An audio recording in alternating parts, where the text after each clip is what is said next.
Hi friends, welcome back to tech in channel.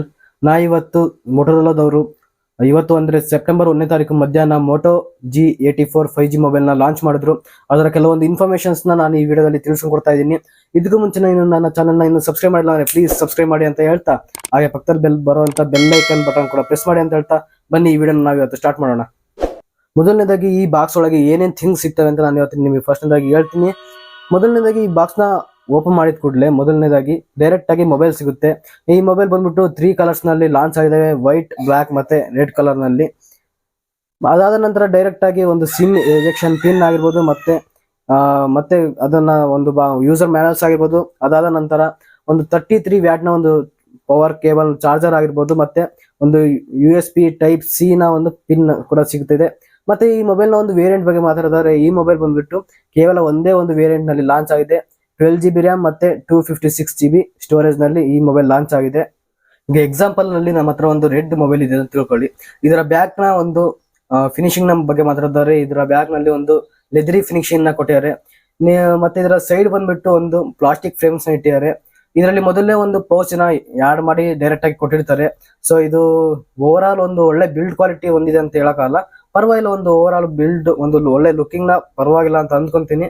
ಮತ್ತೆ ಇದರ ನೋಡ್ತಿರ್ಬೋದು ನೀವು, ಹಿಂದೆ ಯಾವುದೇ ಕೂಡ ಫಿಂಗರ್ ಪ್ರಿಂಟ್ ಸೆನ್ಸರ್ ಇಲ್ಲ. ಸೊ ಇದು ನಮಗೆ ಗೊತ್ತಾಗುತ್ತೆ, ಇದು ಇನ್ ಡಿಸ್ಪ್ಲೇ ಫಿಂಗರ್ ಪ್ರಿಂಟ್ ಸೆನ್ಸರ್ ಅಂತ. ಮತ್ತೆ ಇದರ ಒಂದು ಥಿಕ್ನೆಸ್ ನ ಬಗ್ಗೆ ಮಾತಾಡಿದರೆ, ಇದು 7.8 mm ನ ಥಿಕ್ನೆಸ್ ನ ಹೊಂದಿದ್ದು 169 ಗ್ರಾಮ್ ಒಂದು ವೇಟ್ ನ ಹೊಂದಿದೆ. ಒಂದು ಲೈಟ್ ವೇಟ್ ಅಂತ ಕೂಡ ಹೇಳ್ಬೋದು ಇದನ್ನು ನಾವು ಇಲ್ಲಿ. ಮತ್ತೆ ಇದರ ಒಂದು ಡಿಸ್ಪ್ಲೇ ಬಗ್ಗೆ ಮಾತಾಡಿದರೆ, ಇದರ ಡಿಸ್ಪ್ಲೇ ಬಂದ್ಬಿಟ್ಟು 6.5 ಇಂಚಸ್ ನ ಒಂದು POLED ಡಿಸ್ಪ್ಲೇ ಹೊಂದಿದೆ. ಮತ್ತೆ ಇದು ಒಂದು ರಿಫ್ರೆಶ್ ರೇಟ್ ನೋಡೋದಾದ್ರೆ ಒಂದು 120 Hz ನ ಒಂದು ರಿಫ್ರೆಶ್ ರೇಟ್ ಹೊಂದಿದೆ. ಇದರ ಬ್ರೈಟ್ನೆಸ್ ಬಂದ್ಬಿಟ್ಟು 13 ಯೂನಿಟ್ ಪೀಕ್ ನ ಒಂದು ಬ್ರೈಟ್ನೆಸ್ ನ ಹೊಂದಿದೆ, ಪರವಾಗಿಲ್ಲ ಅಂದ್ಕೊಂತೀನಿ. ಬಟ್ ಒಂದು ಬೇಜಾರಾಗುವಂಥದ್ದು ಏನಪ್ಪಾ ಅಂದ್ರೆ, ಇದರ ಯೂಟ್ಯೂಬ್ ನಲ್ಲಿ ನಾವು ವಿಡಿಯೋಗಳನ್ನ ನೋಡ್ಬೇಕಾದ್ರೆ 4K ಯಲ್ಲಿ ವಿಡಿಯೋಗಳನ್ನ ನೋಡೋಕ್ಕಾಗಲ್ಲ. ಏನಿದ್ರು 1080K ನಲ್ಲಿ ಮಾತ್ರ, 1080 ಒಂದು P ನಲ್ಲಿ ಮಾತ್ರ ನಾವು ಇದು ವಿಡಿಯೋನ ನೋಡ್ಬೋದು ಅಂತ ಹೇಳಿದ್ದಾರೆ ಮೋಟೊರೋಲಾದವರು. ಇನ್ನು ಈ ಮೊಬೈಲ್ ನ ಸ್ಪೀಕರ್ ಗಳ ಬಗ್ಗೆ ಮಾತಾಡೋದಾದ್ರೆ, ಈ ಮೊಬೈಲ್ ನಲ್ಲಿ ಡ್ಯೂಯಲ್ ಸ್ಪೀಕರ್ಸ್ ನ ಹೊಂದಿದ್ದಾರೆ. ಇದು ಒಂದು ಒಳ್ಳೆ ಸೌಂಡ್ ನ ಪ್ರೊಡ್ಯೂಸ್ ಮಾಡುತ್ತೆ ಅಂತ ಹೇಳ್ತಾರೆ. ಮತ್ತೆ ಇದರ ಇಂಪಾರ್ಟೆಂಟ್ ಆಗಿ ಇದರ ಪ್ರೊಸೆಸರ್ ನ ಬಗ್ಗೆ ನೋಡೋದಾದ್ರೆ, ಇದು ಸ್ನ್ಯಾಪ್ಡ್ರಾಗನ್ 695 ಪ್ರೊಸೆಸರ್ ನ ಹೊಂದಿದೆ. ಇದು ಬಂದ್ಬಿಟ್ಟು ತುಂಬಾ ಹಳೇದಾಯ್ತು ಅಂತ ಅನ್ಕೊಂತೀನಿ. ಆದ್ರೆ ಒಂದು ಖುಷಿ ವಿಚಾರ ಏನಪ್ಪಾ ಅಂದ್ರೆ, ಮೊನ್ನೆ ತಾನು 20,000 ಮೇಲೆ ವಿವೋದವರು V29e ಒಂದು ಬ್ಲಾಕ್ ಶಿಪ್ ಫೋನ್ ನ ಲಾಂಚ್ ಮಾಡಿದ್ರು. ಅದರಲ್ಲೂ ಕೂಡ ಇದೇ ಪ್ರೊಸೆಸರ್ ನ ಸೇಮ್ ಟು ಸೇಮ್ ಇಟ್ಟಿದ್ರು. ಅದು ಕಂಪೇರ್ ಮಾಡಿದ್ರೆ ಇದು ಪರವಾಗಿಲ್ಲ ಅಂತ ಅಂದ್ಕೊಂತೀನಿ. ಒಂದು ಒಳ್ಳೆ ಪ್ರೊಸೆಸರ್ ನ ಈ ಮೊಬೈಲ್ ರೇಂಜ್ ತಕ್ಕನಾಗಿ ಇಟ್ಟಿದ್ದಾರೆ ಅಂತ ಅಂದ್ಕೊಂತೀನಿ. ಮತ್ತೆ ಈ ಮೊಬೈಲ್ ನಲ್ಲಿ OS ಬಂದ್ಬಿಟ್ಟು Android 13 ನ ಒಂದು OS ನ ಇಟ್ಟಿದ್ದಾರೆ. ಮತ್ತೆ ಈ ಮೊಬೈಲ್ ನಲ್ಲಿ ರ್ಯಾಮ್ ನ ಟೈಪ್ ಬಂದ್ಬಿಟ್ಟು LPDDR4X ಒಂದು ರ್ಯಾಮ್ ನ ಟೈಪ್ ನೋಡಬಹುದು. ಮತ್ತೆ ಇದರ ಒಂದು ಸ್ಟೋರೇಜ್ ಟೈಪ್ ಬಂದ್ಬಿಟ್ಟು UFS 2.2 ಒಂದು ಟೈಪ್ ನ ಸ್ಟೋರೇಜ್ ಕೂಡ ನೋಡಬಹುದು. ಪರವಾಗಿಲ್ಲ ಅನ್ಕೊಂತೀನಿ. ಈ ಪ್ರೈಸ್ ರೇಂಜ್ಗೆ, ಈ ಮೊಬೈಲ್ ರೇಂಜ್ಗೆ ಪರವಾಗಿಲ್ಲ ಅಂತ ಅನ್ಕೊಂತೀನಿ. ಇನ್ನು ಈ ಮೊಬೈಲ್ ನಲ್ಲಿ ಇರುವಂತ ಕ್ಯಾಮ್ರಾ ಬಗ್ಗೆ ಮಾತಾಡೋದಾದ್ರೆ, ಇದರ ಬ್ಯಾಕ್ ಬಂದ್ಬಿಟ್ಟು 50 ಮೆಗಾಪಿಕ್ಸೆಲ್ ನ ಕ್ಯಾಮ್ರಾ ಇದ್ದು, ಮತ್ತೆ 8 ಮೆಗಾಪಿಕ್ಸೆಲ್ ನ ಒಂದು ಅಲ್ಟ್ರಾ ವೈಡ್ ಆಂಗಲ್ ಕೂಡ ಇದೆ. ಮತ್ತೆ ಇದರ ಸೆಲ್ಫಿ ಕ್ಯಾಮ್ರಾ ಬಗ್ಗೆ ಮಾತಾಡೋದಾದ್ರೆ, ಇದು ಸೆಲ್ಫಿ ಕ್ಯಾಮ್ರಾ ಬಂದ್ಬಿಟ್ಟು 16 ಮೆಗಾಪಿಕ್ಸೆಲ್ ನ ಒಂದು ಕ್ಯಾಮ್ರಾ ಕೂಡ ಇದೆ.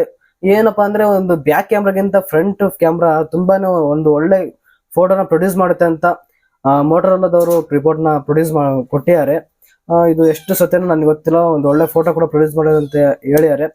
ಇನ್ನು ಕೊನೆಯದಾಗಿ ಇದರ ಒಂದು ಬ್ಯಾಟ್ರಿ ಪರ್ಫಾರ್ಮೆನ್ಸ್ ನ ಬಗ್ಗೆ ಮಾತಾಡೋದಾದ್ರೆ, ಈ ಮೊಬೈಲ್ ನಲ್ಲಿ 5000 mAh ನ ಒಂದು ಬ್ಯಾಟ್ರಿ ಪರ್ಫಾರ್ಮೆನ್ಸ್ ನ ಹೊಂದಿದೆ. ಒಂದು ಒಳ್ಳೆ ವಿಷಯ, ಪರವಾಗಿಲ್ಲ ಈ ರೇಟಿಗೆ ಅಂತ ಅಂದ್ಕೊಂತೀನಿ. ಮತ್ತೆ ಒಂದು ಬೇಜಾರಾಗುವಂತದ್ದು ಏನಪ್ಪಾ ಅಂದ್ರೆ, ಇದರಲ್ಲಿ 33 ವ್ಯಾಟ್ ನ ಚಾರ್ಜರ್ ನ ಕೊಟ್ಟರೆ ಸ್ವಲ್ಪ ಟೈಮ್ ಹಿಡಿಯುತ್ತೆ. ಒಂದು 67 ಒಂದು ವ್ಯಾಟ್ ನ ಚಾರ್ಜರ್ ನ ಕೂಡ ಕೊಡ್ಬೋದಿತ್ತು ಅಂತ ಅಂದ್ಕೊಂತೀನಿ. ಬಟ್ ಸ್ವಲ್ಪ ಟೈಮ್ ಹಿಡಿಯುತ್ತೆ, ಸ್ವಲ್ಪ ಕಾದ್ ನೋಡ್ಬೇಕಾಗುತ್ತೆ.